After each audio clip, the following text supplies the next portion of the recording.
में जब से कांग्रेस सरकार की विदाई जनता ने की है, तब से ऐसा लग रहा है जैसे कांग्रेस के साथ ही पाकिस्तान की तबाही भी शुरू हो गई है। एक समय ऐसा था जब देश में कांग्रेस की सरकार थी तो पाकिस्तान आंख दिखाता था, लेकिन आज पाकिस्तान को भारत अकड़ और औकात दोनों दिखा रहा है, जिससे कांग्रेसी और उसके पाले हुए बुद्धिजीवी बिलबिला रहे हैं और पाकिस्तान तिलमिला। कांग्रेस ध्वस्त, पाकिस्तान ध्वस्त। कांग्रेस की सत्ता में रहते पाकिस्तान जहां बार बार कश्मीर का राग अलापता था, आज उस पाकिस्तान को लाहौर और इस्लामाबाद बचाने की चिंता हो रही है। जैसे कांग्रेसी एक एक वोट के मोहताज है, ठीक वैसे ही पाकिस्तान भी दाने दाने का मोहताज है। भारत से कांग्रेस के ध्वस्त होते ही पाकिस्तान के ध्वस्त होने की शुरुआत हो गई थी, जिसके नतीजे पाकिस्तान में चल रहे गृह युद्ध को देखकर समझ सकते हैं।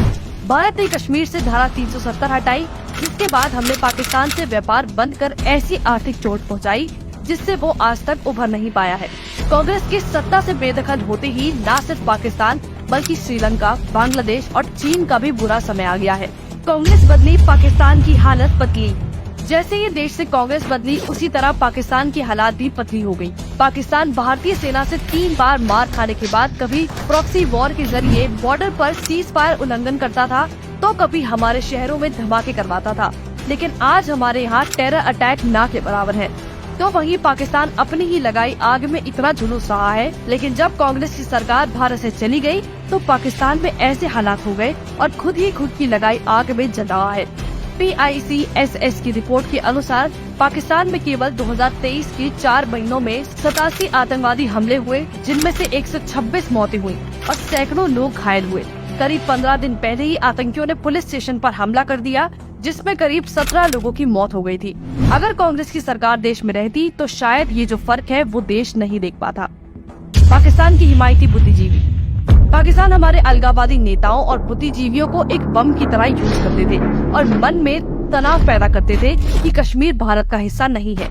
देश में बैठे कुछ बुद्धिजीवी, पत्रकार और मीडिया संस्थान देश के लोगों को भड़काते थे और पाकिस्तान से बात करने की वकालत करते रहते थे, और आज भी कभी कभी करते दिखाई देते हैं। लेकिन आज पाकिस्तान के लोग खुद भड़के हुए हैं, पाकिस्तान के लोग खुद बटे हुए हैं। ये सब बदलाव देश में कांग्रेस के जाने के बाद हुआ है। फिर भी पाकिस्तान से बात कर कांग्रेसी और बुद्धिजीवी क्या हासिल करना चाहते हैं? कांग्रेस की तरह पाकिस्तानी करेंसी का कोई मोल नहीं। कांग्रेस के समय पाकिस्तान भारत में भारी मात्रा में नकली नोटों की तस्करी करता था, जिसके जरिए देश में आतंकवाद को बढ़ावा दिया जाता था। लेकिन कांग्रेस सत्ता से गई तो आज आप खुद पाकिस्तान की करेंसी की हालत देख सकते हैं। जिस तरह से भारत में कांग्रेस का कोई मोल नहीं है, उसी तरह पाकिस्तानी करेंसी का भी कोई मोल नहीं है। भारत को डसने वाले सांप को कांग्रेस ने पिलाया दूध। कांग्रेस की पाकिस्तानियों और अलगाववादियों को इतनी शह थी, यहाँ तक कि वो 25 खतरनाक आतंकियों को दया भाव के तहत ही रिहा कर देते थे। कांग्रेस इस सत्ता में रहते ऐसे देश के साथ रिश्ते बनाकर रखे जहाँ दाऊद इब्राहिम समेत कई आतंकी छिपकर बैठे थे। कांग्रेस ने ऐसे सांप को दूध पिलाया जो हमें ही डसता रहता था और हम उससे रिश्ता निभाते रहते थे। लेकिन आज समय बदल चुका है। जैसे ही हमने ऐसे सांप को दूध पिलाना छोड़ा तो उस सांप की जो हालत पतली हुई है उसको दुनिया देख रही है। रैंकिंग में बेशक विदेशी ताकतें पाकिस्तान की मदद कर रही हैं। हंगर इंडेक्स की रेटिंग में पाकिस्तान की रेटिंग अच्छी होने से जमीनी हालात नहीं बदलते।